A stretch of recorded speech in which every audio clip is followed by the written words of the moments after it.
आपने चुप रहकर सब कुछ आजमा लिया, मैसेज बंद कर दिए, कॉल नहीं की, दूरी बना ली। आपको लगा था अब तो सामने वाला खुद समझ जाएगा, अब उसे मेरी कमी महसूस होगी। लेकिन सच ये है कि कुछ भी नहीं बदला। वो ना ज़्यादा परेशान दिखा, ना आपको ढूंढा, ना ही कोई सवाल पूछा। और यहीं पर ज़्यादातर लोग टूट जाते हैं, क्योंकि उन्हें सिखाया गया था कि खामोशी सबसे बड़ा हथियार होती है। लेकिन कोई ये नहीं बताता कि हर खामोशी असर नहीं करती। कभी कभी आपकी चुप्पी सामने वाले के लिए सुकून बन जाती है। उसे लगता है चलो झंझट खत्म। और यही वो मोड़ है जहां अगर आपने गलत कदम उठा लिया तो आप उसकी ज़िंदगी से हमेशा के लिए बाहर हो सकते हैं। आज की ये वीडियो उन लोगों के लिए नहीं है जो रोकर, गिड़गिड़ाकर या बार बार समझाकर किसी को रोकना चाहते हैं। ये वीडियो उन लोगों के लिए है जो ये समझना चाहते हैं कि जब खामोशी भी बेअसर हो जाए तो असल में करना क्या चाहिए। क्योंकि उस समय न बोलना काम आता है, न समझाना, न दूरी। उस समय काम आते हैं कुछ बहुत ही ठोस, शांत और दिमागी फैसले, जो बाहर से दिखते नहीं लेकिन अंदर से सामने वाले को हिला देते हैं। इस वीडियो में हम बात करेंगे उन 6 कामों की जो तब करने होते हैं जब आपकी चुप्पी भी कोई असर नहीं दिखा रही होती। ये ट्रिक्स नहीं है, ये बदला नहीं है और ये मैनिपुलेशन भी नहीं है। ये वो तरीके हैं जो आपकी कीमत वापस बनाते हैं, चाहे सामने वाला लौटे या ना लौटे।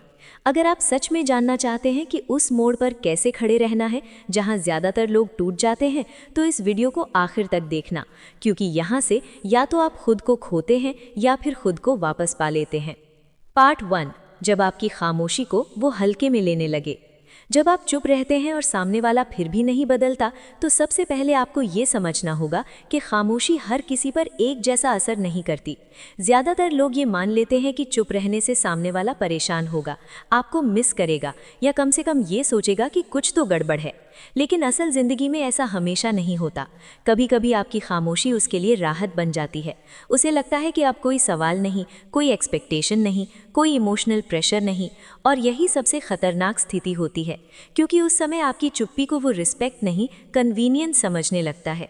वो सोचता है कि अच्छा है, अब ये परेशान नहीं करता, अब मुझे जवाब देने की ज़रूरत नहीं, अब मैं अपनी मर्ज़ी से जी सकता हूँ। यहीं पर ज़्यादातर लोग सबसे बड़ी गलती कर बैठते हैं। वो या तो अचानक मैसेज कर देते हैं, या लंबा सा पैराग्राफ भेज देते हैं, या फिर भावनाओं में बहकर कुछ ऐसा कह देते हैं जिससे उनकी ही कीमत गिर जाती है। लेकिन अगर आप सच में समझना चाहते हैं कि इस स्टेज पर क्या करना चाहिए, तो पहले ये समझना ज़रूरी है कि आपकी खामोशी क्यों असर नहीं कर रही। क्योंकि जब तक कारण नहीं समझोगे तब तक समाधान भी गलत होगा। सबसे पहला कारण ये होता है कि आप पहले बहुत ज़्यादा अवेलेबल थे। आप हर समय मौजूद थे, हर सवाल का जवाब देते थे, हर मूड को संभालते थे, हर बात को ठीक करने की कोशिश करते थे। तो जब आपने चुप्पी ओढ़ ली तो सामने वाले को शॉक नहीं लगा। उसे लगा कि चलो थोड़ी देर का ब्रेक है। आपकी एब्सेंस उसके लिए लॉस नहीं बनी, बल्कि पॉज बन गई। और जब एब्सेंस लॉस नहीं बनती तो किसी को लौटने की ज़रूरत महसूस नहीं होती। यही रीज़न है कि सिर्फ चुप रहना काफ़ी नहीं होता। दूसरा बड़ा कारण ये होता है कि आपकी चुप्पी के पीछे कोई बदलाव नहीं दिखता। आप अंदर से वही हैं, वही इंतज़ार, वही उम्मीद, वही डर, बस बाहर से आप चुप हैं। लेकिन लोग शब्दों से नहीं, एनर्जी से बदलाव महसूस करते हैं। अगर आपकी चुप्पी में भी वो फील कर रहा है कि आप अब भी उसी जगह खड़े हो, तो वो ना तो डरता है, ना सोचता है, ना पलट कर देखता है, वो बस आगे बढ़ जाता है। तीसरी बात जो बहुत कम लोग समझते हैं वो ये है कि हर इंसान इमोशनली मैच्योर नहीं होता। कुछ लोग दूरी को सेल्फ रिफ्लेक्शन का मौका नहीं बल्कि एस्केप समझते हैं। उन्हें साइलेंस में आपकी वैल्यू नहीं दिखती, उन्हें साइलेंस में आपकी नॉन एग्जिस्टेंस दिखती है। और जब किसी को आपकी नॉन एग्जिस्टेंस कंफर्टेबल लगने लगे तो समझ लो कि अब सिर्फ चुप रहना काम नहीं करेगा। यहीं से असली खेल शुरू होता है। इस स्टेज पर आपको सामने वाले को बदलने की कोशिश बिल्कुल नहीं करनी है, क्योंकि जितनी बार आप किसी को बदलने की कोशिश करते हो उतनी बार आप खुद को छोटा कर देते हो। यहाँ फोकस उसके रिएक्शंस पर नहीं, आपकी पोजीशनिंग पर होना चाहिए। आपको ये दिखाने की ज़रूरत नहीं कि आप नाराज़ हो, आपको ये साबित करने की ज़रूरत नहीं कि आप हर्ट हो, क्योंकि हर्ट दिखाने से सिंपैथी मिल सकती है, रिस्पेक्ट नहीं। और रिलेशनशिप में सिंपैथी कभी भी अट्रैक्शन नहीं बनती। इसलिए इस फेज़ में सबसे पहला काम होता है अपनी इंटरनल पोजीशन बदलना। आप खुद से ये सवाल पूछो कि अगर वो कभी वापस ना आए तो क्या आप फिर भी अपने आप को चुन पाओगे? अगर जवाब नहीं है तो आपकी खामोशी डर से भरी है, और डर से भरी खामोशी कभी असर नहीं करती। लेकिन अगर जवाब हाँ की तरफ जाने लगे तो आपकी एनर्जी बदलने लगती है। आपका चलना बदलता है, आपका बोलना बदलता है, आपकी ऑनलाइन प्रेजेंस बदलती है, आपकी प्रायोरिटीज़ बदलती हैं, और ये सब बिना कहे सामने वाले तक पहुंचता है। लोग अक्सर पूछते हैं कि क्या वो नोटिस करेगा? सच ये है कि लोग सब कुछ नोटिस करते हैं, बस रिएक्ट तब करते हैं जब उन्हें लॉस महसूस होता है। और लॉस तब महसूस होता है जब आप जेन्युइनली मूव ऑन करने लगते हो, ना कि दिखावे में। इसीलिए अगर आपकी खामोशी अभी असर नहीं कर रही तो इसका मतलब ये नहीं कि आप हार गए। इसका मतलब सिर्फ इतना है कि आप अभी सही लेवल पर नहीं पहुंचे। आप अभी भी उसके रिएक्शन से खुद को मेजर कर रहे हो, और जब तक आप किसी और के बिहेवियर से अपनी वैल्यू तय करते रहोगे तब तक आपका कोई भी कदम पूरी ताकत से काम नहीं करेगा।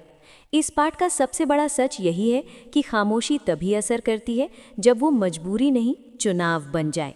जब आप चुप इसलिए नहीं कि कुछ कहने को नहीं है, बल्कि इसलिए हो क्योंकि अब आपको खुद को बचाना ज़्यादा ज़रूरी लगने लगा है। यहीं से अगला कदम शुरू होता है, और अगले पाठ में हम बात करेंगे उस एक सटल बदलाव की जो आपकी खामोशी को अचानक वेट दे देता है, बिना एक शब्द बोले। पार्ट 2, वो सटल बदलाव जो आपकी खामोशी को वजन दे देता है। पिछले हिस्से में एक बात साफ हो चुकी है कि हर खामोशी असर नहीं करती। कई बार चुप रहना सामने वाले के लिए राहत बन जाता है, डर नहीं। अब सवाल यह है कि फिर ऐसी खामोशी कैसी हो जो बेअसर ना रहे। जवाब बहुत सिंपल है, लेकिन उसे करना आसान नहीं। जिस दिन आपकी खामोशी आपके अंदर के फैसले से आती है, उस दिन वो हैवी हो जाती है। अक्सर लोग बाहर से चुप होते हैं, लेकिन अंदर से अभी भी वहीं खड़े रहते हैं। वही इंतज़ार, वही उम्मीद, वही डर कि अगर ये नहीं बदला तो क्या होगा, और सामने वाला ये महसूस कर लेता है। लोग शब्दों से नहीं, आपकी स्टेट ऑफ माइंड से आपकी स्थिति समझते हैं। अगर आपकी खामोशी में भी डेस्परेशन छुपी है तो वो असर नहीं करेगी, लेकिन अगर आपकी खामोशी में एक साफ निर्णय छुपा है तो वो सामने वाले के लिए बेचैनी बन जाती है। यहीं से असली बदलाव शुरू होता है। इस स्टेज पर आप कुछ नया नहीं करते, आप कुछ छोड़ते हो। आप बार बार चेक करना छोड़ते हो। आप ये देखना छोड़ते हो कि वो ऑनलाइन है या नहीं। आप ये एनालाइज करना छोड़ते हो कि उसने स्टोरी क्यों देखी या क्यों नहीं देखी। ये छोटी छोटी आदतें आपको इमोशनली टेदर्ड रखती हैं, और जब तक आप टेदर्ड हो आप फ्री नहीं हो सकते। जैसे ही आप ये हैबिट्स छोड़ते हो, आपकी एनर्जी बदलने लगती है। आपको खुद भी महसूस नहीं होता, लेकिन सामने वाले को कुछ अलग लगने लगता है। अब वो आपको अवेलेबल बट साइलेंट नहीं समझता, बल्कि इमोशनली अनरीचेबल समझने लगता है। और यही फ़र्क है। साइलेंस तब काम नहीं करती जब सामने वाला ये सोचे कि ये बस कुछ दिन की बात है। साइलेंस तब काम करती है जब सामने वाला ये फील करे कि ये अब उसी जगह पर नहीं है जहाँ मैं उसे छोड़ कर गया था। इस स्टेज पर सबसे बड़ी गलती ये होती है कि लोग खुद को साबित करने लगते हैं। अचानक जिम की फोटोज़, अचानक मोटिवेशन कोट्स, अचानक बेस्ट लाइफ दिखाना, ये सब चेंज नहीं है, ये रिएक्शन है। और रिएक्शन हमेशा दूसरे इंसान के कंट्रोल में होता है। अगर आपका चेंज उसे दिखाने के लिए है तो वो आपको फिर से पढ़ लेगा, लेकिन अगर आपका चेंज आपके लिए है तो वो उसे पढ़ नहीं पाएगा। यहीं पर आपकी खामोशी में एक नया एलिमेंट जुड़ जाता है, अनप्रिडिक्टेबिलिटी।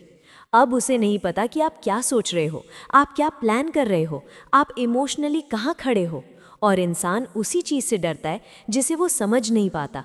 अब वो अपने बिहेवियर को दोबारा एनालाइज करने लगता है। वो सोचता है कि क्या मैंने जल्दी में फैसला ले लिया, क्या मैंने इसे हल्के में लिया, क्या ये सच में आगे बढ़ गया। ये सवाल तभी आते हैं जब सामने वाले को लगे कि आप जेन्युइनली शिफ्ट हो चुके हो, और ये शिफ्ट मैसेज से नहीं आती, साइलेंस से नहीं आती, ये आती है आपके इंटरनल अलाइनमेंट से। इस फेज में आपको एक बात खुद से साफ करनी होती है, अगर वो कभी वापस ना आए तो क्या आप फिर भी अपनी ज़िंदगी में आगे बढ़ सकते हो? अगर जवाब नहीं है तो अभी आपकी खामोशी पूरी तरह फ्री नहीं है, लेकिन अगर जवाब धीरे धीरे हाँ की तरफ जाता है तो आप सही डायरेक्शन में हो। और यही वो पॉइंट है जहाँ सामने वाला पहली बार डिस्कम्फर्ट फील करता है, क्योंकि अब आप उसकी रिएक्शन से नहीं चल रहे। अब वो आपको एंकर नहीं कर पा रहा, अब वो आपको इमोशनल लूप में नहीं रख पा रहा, और यही उसे अंदर से हिला देता है। अब ध्यान से समझो, ये स्टेज इसलिए डेंजरस है क्योंकि यही ज़्यादातर लोग टूट जाते हैं। उन्हें लगता है कि अब तो काफ़ी टाइम हो गया, अब शायद कुछ कहना चाहिए, और यहीं पर पूरी प्रोसेस रीसेट हो जाती है। एक मैसेज, एक एक्सप्लेनेशन, एक इमोशनल आउटबर्स्ट और आप फिर उसी जगह पहुंच जाते हो। इसलिए इस फेज़ में सबसे ज़रूरी चीज़ है कंसिस्टेंसी। आप एक दिन स्ट्रांग नहीं बनते, आप रोज़ स्ट्रांग रहते हो। आप एक दिन मूव ऑन नहीं करते, आप रोज़ आगे बढ़ते हो। और ये डेली बिहेवियर आपकी साइलेंस को वेट देता है। अब वो साइलेंस एम्प्टी नहीं रहती, वो फिल्ड रहती है। Filled with self respect, filled with direction, filled with choice. और यही साइलेंस सामने वाले के लिए सबसे अनकंफर्टेबल हो जाती है, क्योंकि अब वो ये नहीं कह सकता कि ये बस गुस्से में है, ये बस अटेंशन चाहता है। अब उसे एक्सेप्ट करना पड़ता है कि आप बदल चुके हो, और चेंज हमेशा लोगों को डराता है। इस पार्ट का कोर यही है। खामोशी तब असर करती है जब वो रिएक्शन नहीं, डिसीजन बन जाए। जब आप चुप इसलिए नहीं हो कि कुछ कहने को नहीं है, बल्कि इसलिए हो क्योंकि अब आप खुद के साथ खड़े हो। अगले पार्ट में हम उस मोमेंट की बात करेंगे जहां सामने वाला आपको टेस्ट करना शुरू करता है, और वहीं से ज़्यादातर लोग गलती करते हैं। पार्ट 3, जब सामने वाला आपको परखना शुरू करता है, और यहीं ज़्यादातर लोग हार जाते हैं। जब आपकी खामोशी में वज़न आ जाता है, जब आपकी एनर्जी सच में बदल जाती है, तब सामने वाला चुप नहीं रहता। वो बैठकर ये नहीं सोचता कि चलो इसे जाने देता हूँ। नहीं, वो पहले परखता है, क्योंकि इंसान जिस चीज़ पर पूरी तरह से कंट्रोल खोने वाला होता है, उसे छोड़ने से पहले एक बार ज़रूर चेक करता है। और यही वो स्टेज है जहाँ ज़्यादातर लोग अपनी ही मेहनत बर्बाद कर देते हैं। सबसे पहले ये समझ लो कि ये परख कोई साफ सवाल नहीं होती। वो सीधे ये नहीं पूछेगा कि तुम अब क्या सोचते हो, क्या तुम मुझसे दूर जा चुके हो, क्योंकि ऐसा पूछने का मतलब है अपनी इनसिक्योरिटी दिखाना। इसलिए वो इनडायरेक्ट तरीके अपनाता है। कभी अचानक एक नॉर्मल सा मैसेज, ना ज़्यादा इमोशन, ना ज़्यादा मतलब, कैसे हो, सब ठीक, याद आया तो पूछ लिया। ये मैसेज देखने में हार्मलेस लगता है, लेकिन इसका मकसद बात करना नहीं होता। इसका मकसद होता है ये देखना कि आप कितनी जल्दी रिप्लाई देते हो, कितनी गर्मजोशी दिखाते हो, कितनी ईगर एनर्जी लेकर आते हो। अगर आप यहाँ तुरंत रिप्लाई कर देते हो, लंबा मैसेज लिख देते हो, खुद ही कॉन्वर्सेशन बढ़ाने लगते हो, तो उसके दिमाग में एक ही बात बैठती है, ठीक है, ये अभी भी वही है, और यहीं पर उसका डर कम हो जाता है। दूसरा तरीका होता है पुरानी यादों को छेड़ना। वो कोई शेयर्ड मोमेंट उठाएगा, कोई अंदरूनी जोक, कोई ऐसा पल जिसमें आप दोनों इमोशनली क्लोज थे। याद है वो दिन, उस वक्त हम कितने अच्छे थे। ये तरीका बहुत डेंजरस होता है, क्योंकि ये सीधे आपके दिल को छूता है। अगर आप यहाँ भावनाओं में बह गए, पास्ट में चले गए, या उस क्लोजनेस को फिर से जीने लगे, तो आपने अनजाने में ये बता दिया कि आप मेंटली अभी भी पीछे हो। अब तीसरा तरीका आता है विक्टिम बनने का। वो अचानक बताएगा कि उसकी ज़िंदगी कितनी मुश्किल है, वो कितना अकेला है, उसके साथ कितना गलत हुआ है। इसका मकसद सिंपैथी पाना नहीं होता, इसका मकसद होता है आपके अंदर के केयर टेकर को जगाना। अगर आप यहाँ फिर से उसे इमोशनली संभालने लगते हो, उसकी प्रॉब्लम्स को अपनी रिस्पॉन्सिबिलिटी बना लेते हो, तो आप फिर से उसकी इमोशनल सप्लाई बन जाते हो। अब चौथा तरीका होता है जेलसी पैदा करना। वो कुछ ऐसा करेगा जिससे आपको लगे कि उसकी ज़िंदगी में कोई और है। फ़ोटोज़, स्टोरीज़, मेंशंस, ये सब इसलिए नहीं कि वो खुश है, बल्कि इसलिए कि वो देखना चाहता है कि आप रिएक्ट करते हो या नहीं। अगर आप रिएक्ट करते हो तो उसे कन्फर्मेशन मिल जाता है कि वो अभी भी आपको अफेक्ट कर सकता है। अब ध्यान से समझो भाई, इन सारे तरीकों का एक ही मकसद होता है, ये देखना कि क्या वो अब भी आपको हिला सकता है। अगर आप हर बार इमोशन दिखाते हो तो वो वापस आने की ज़रूरत नहीं समझेगा, क्योंकि उसे सब कुछ मिल रहा है बिना रिस्पॉन्सिबिलिटी के। यहीं ज़्यादातर लोग सब कुछ बिगाड़ देते हैं। उन्हें लगता है अब तो वो बात कर रहा है, अब तो इंटरेस्ट दिखा रहा है, लेकिन ये इंटरेस्ट नहीं है, ये टेस्टिंग है। और अगर आपने इस स्टेज पर खुद को संभाल लिया तो आगे का रास्ता खुलता है। अब सवाल ये है कि सही रिस्पॉन्स क्या होता है। सही रिस्पॉन्स होता है शांत, सीमित और साफ। न कोल्ड, न इमोशनल, न ईगर। आप रिप्लाई देते हो लेकिन कॉन्वर्सेशन खींचते नहीं। आप पोलाइट रहते हो लेकिन अवेलेबिलिटी नहीं दिखाते। आप पास्ट में नहीं जाते, आप प्रेजेंट में रहते हो। और यही बिहेवियर उसके दिमाग में एक नई रियलाइजेशन लाता है, ये सच में बदल गया है। और ये रियलाइजेशन बहुत भारी होती है, क्योंकि अब उसे समझ आता है कि अगर उसे आपको वापस चाहिए तो उसे सिर्फ मैसेज नहीं, एफर्ट करना पड़ेगा। अब उसके सामने दो रास्ते होते हैं, या तो वो एफर्ट करेगा या फिर पीछे हट जाएगा, और दोनों ही हालात में आप जीत में रहते हो। लेकिन ध्यान रखना, इस स्टेज पर आपको कुछ प्रूव नहीं करना। आपको ये दिखाने की ज़रूरत नहीं कि आप स्ट्रांग हो, आप बस स्ट्रांग रहते हो, और स्ट्रांग लोग टेस्ट में फेल नहीं होते। अब एक और बहुत ज़रूरी बात, इस स्टेज पर आपको पेशेंस रखना होता है, क्योंकि टेस्ट एक दिन में ख़त्म नहीं होते। वो बार बार परखेगा, कभी सॉफ्ट तरीके से, कभी हार्ड तरीके से। लेकिन जितना ज़्यादा आप कंसिस्टेंट रहते हो, उतना ज़्यादा उसका ईगो टूटता है, और ईगो टूटना वापसी की पहली शर्त होती है। लेकिन अगर ईगो नहीं टूटा तो वापसी भी टिकेगी नहीं। इस पार्ट का सबसे बड़ा सच यही है, हर अटेंशन को अपॉर्चुनिटी मत समझो।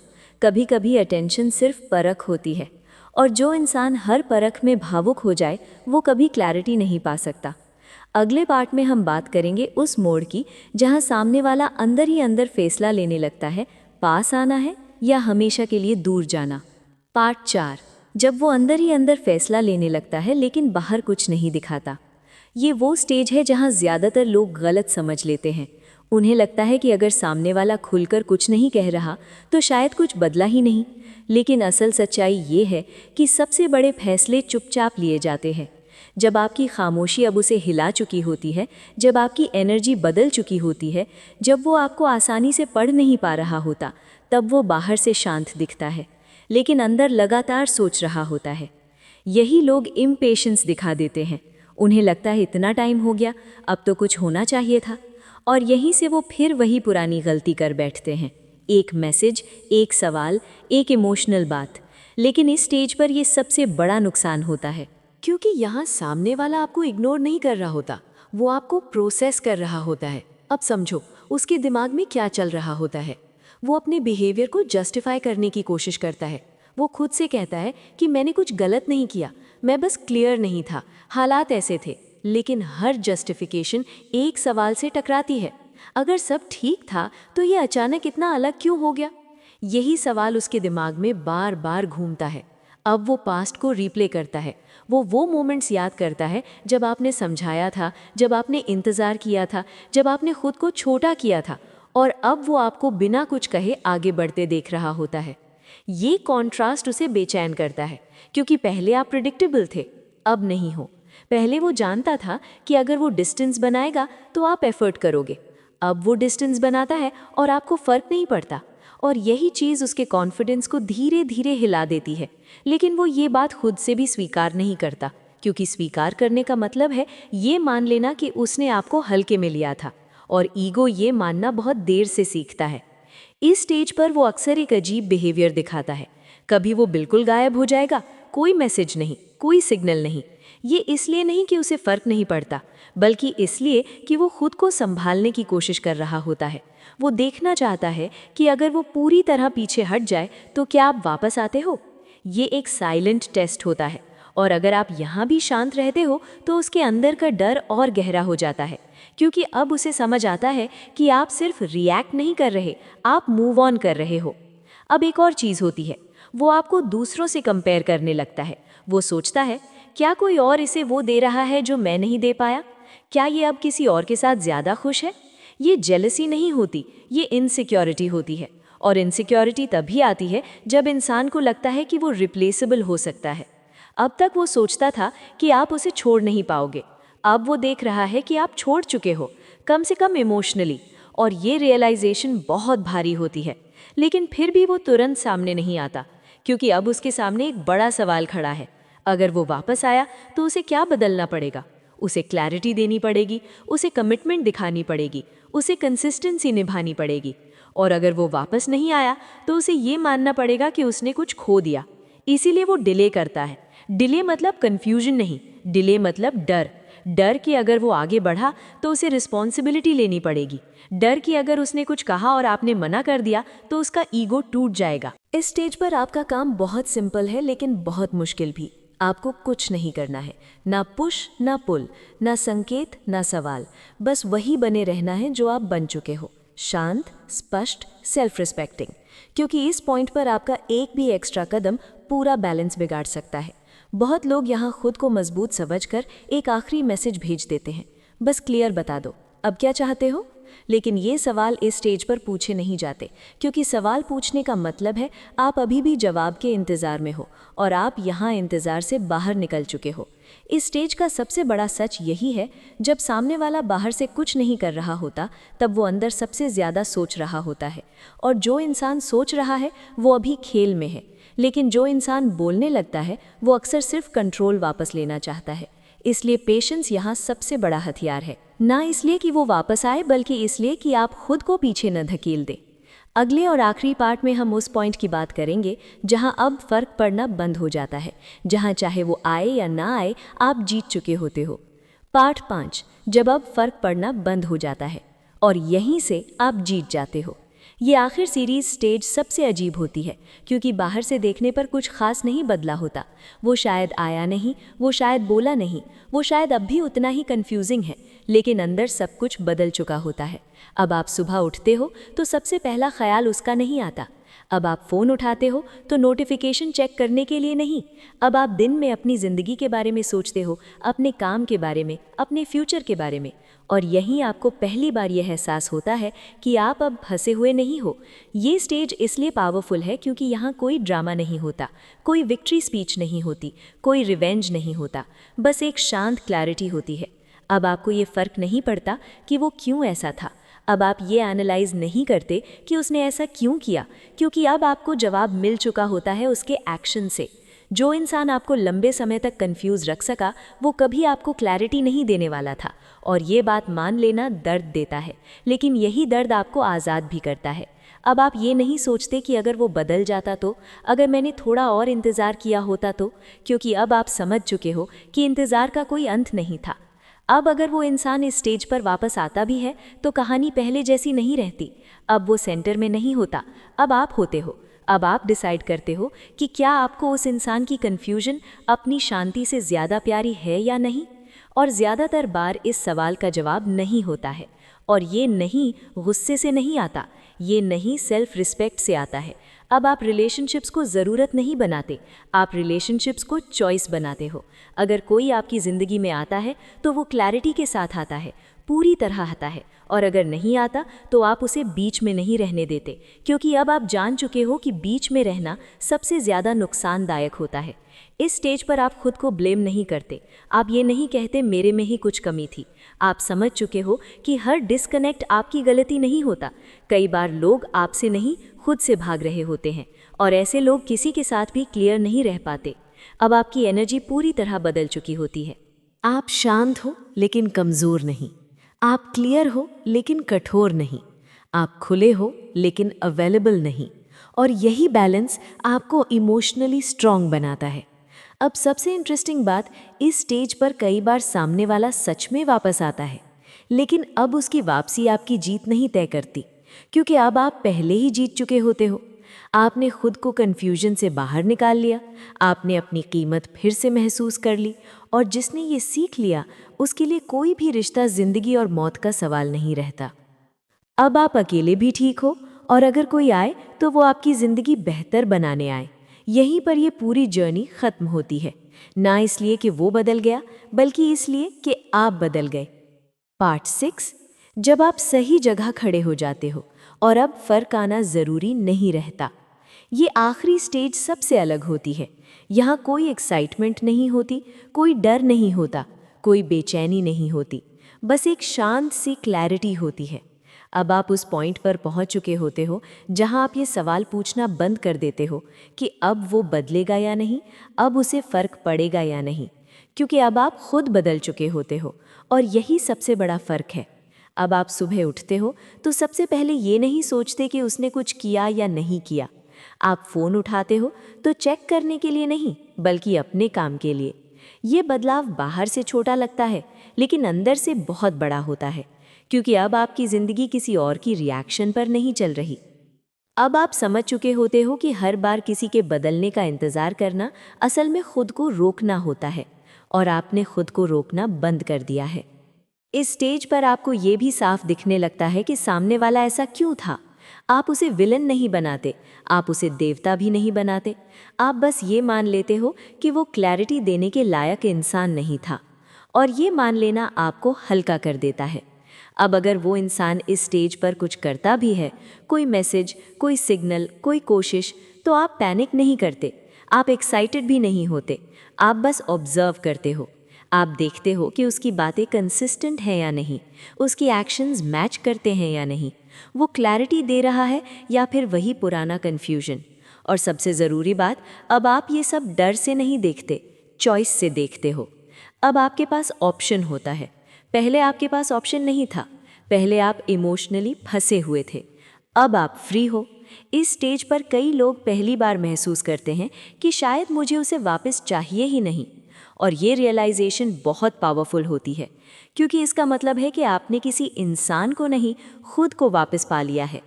अब आप रिलेशनशिप्स को ज़रूरत नहीं बनाते, आप रिलेशनशिप्स को क्वालिटी की तरह देखते हो। अगर कोई आए तो वो साफ आए, पूरी तरह आए। अगर नहीं आ सकता तो आप उसे बीच में नहीं रहने देते, क्योंकि अब आप जान चुके हो कि बीच में रहना सबसे ज़्यादा नुकसानदायक होता है। इस स्टेज पर आप खुद को दोष नहीं देते, आप ये नहीं सोचते कि शायद मैं ज़्यादा था, शायद मैं कम था। आप समझ चुके होते हो कि कुछ लोग ना ज़्यादा संभाल सकते हैं ना कम, वो बस कंफ्यूज रहते हैं, और कंफ्यूज लोग किसी को भी क्लियर नहीं रख पाते। अब आपकी एनर्जी बदल चुकी होती है, आप शांत हो लेकिन कमज़ोर नहीं, आप क्लियर हो लेकिन कठोर नहीं, आप खुले हो लेकिन अवेलेबल नहीं, और यही बैलेंस आपको इमोशनली स्ट्रांग बनाता है। अब सबसे इंटरेस्टिंग बात, इस स्टेज पर अगर वो इंसान सच में बदल कर आता है तो आप उसे पहचान लेते हो, और अगर वो नहीं बदलता तो आप बिना ड्रामा के पीछे हट जाते हो। दोनों ही हालात में आप खुद के साथ सही रहते हो, और यही जीत है। इस सीरीज़ का मकसद किसी को वापस लाने का प्रॉमिस नहीं था। इस सीरीज़ का मकसद था आपको उस जगह तक लाना जहां आप कन्फ्यूजन से बाहर निकल सको, जहां आप खुद को बीच में अटकाना बंद कर दो, जहां आप ये समझ सको कि हर रिश्ता बचाने लायक नहीं होता और हर दूरी हार नहीं होती। कई बार दूरी आपको बचाने आती है, और जब आप ये समझ लेते हो तब आप सच में आगे बढ़ते हो। यहीं पर ये पूरी जर्नी खत्म होती है, ना इसलिए कि सामने वाला बदल गया, बल्कि इसलिए कि आप बदल गए, और यही सबसे सही एंड है। अगर आप यहाँ तक पहुँचे हो तो इसका मतलब है आप सिर्फ किसी इंसान को समझने नहीं आए थे, आप खुद को बचाने आए थे। इस पूरी वीडियो का मकसद किसी को बदलना नहीं था, मकसद था आपको उस जगह तक लाना जहाँ आप कन्फ्यूजन में जीना बंद कर दो। याद रखो, जो इंसान आपको साफ तौर पर नहीं चुनता वो आपको प्यार में नहीं, बीच में लटकाए रखता है, और बीच में लटकना किसी भी रिश्ते की सबसे खतरनाक स्थिति होती है। आप किसी को समझाकर क्लियर नहीं बना सकते, आप किसी को इंतज़ार कराकर रेडी नहीं कर सकते। जिस दिन आप ये सच मान लेते हो उसी दिन आप इमोशनली आज़ाद हो जाते हो। अगर कोई आपकी ज़िंदगी में आए तो साफ तौर पर आए, पूरी तरह आए, और अगर नहीं आ सकता तो आप उसे बिना गुस्से, बिना नफ़रत, बिना पछतावे के जाने देते हो। यही मैच्योरिटी है, यही सेल्फ रिस्पेक्ट है। अगर ये वीडियो आपके अंदर कहीं ना कहीं शांत तरीके से बैठ गई है तो इसे लाइक कर दो, चैनल को सब्सक्राइब करो। अगर आप ऐसी बातें चाहते हो जो दिल को बहलाए नहीं बल्कि दिमाग को मजबूत बनाए, और इस वीडियो को उस इंसान तक ज़रूर पहुंचाओ जो आज भी हाफ आंसर्स में खुद को खो रहा है। मिलते हैं अगली वीडियो में, तब तक क्लैरिटी चुनो, खुद को चुनो और शांति में रहो।